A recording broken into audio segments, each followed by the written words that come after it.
Okay, get your dingle hopper, your zipper pull, and a lighter. Cut the zipper tape, seal it on both sides so it doesn't fray. You take your zipper pull and your dingle hopper,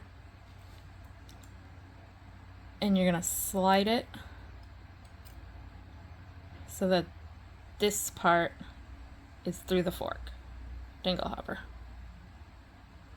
And you just let it go wherever it's gonna go.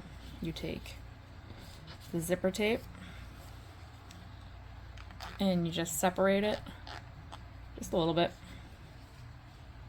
And then you're gonna take it and you're just gonna feed it through evenly.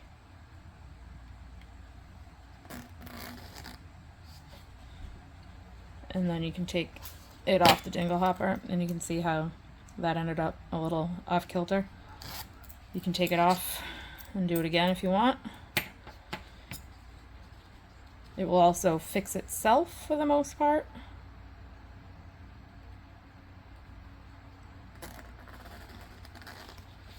Because if it is just that little bit off, it'll go all the way up, and you can see right there, it's one tooth off.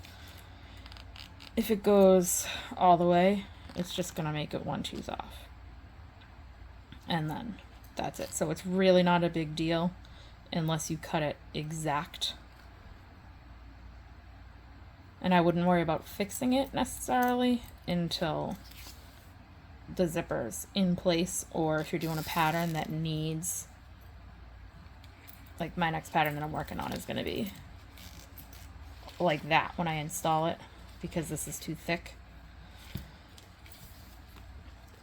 So if I was doing like the zipper for the front of the tote bag, the backpack, I would have left it completely intact and worried about that one spot after I stitched the zipper into place.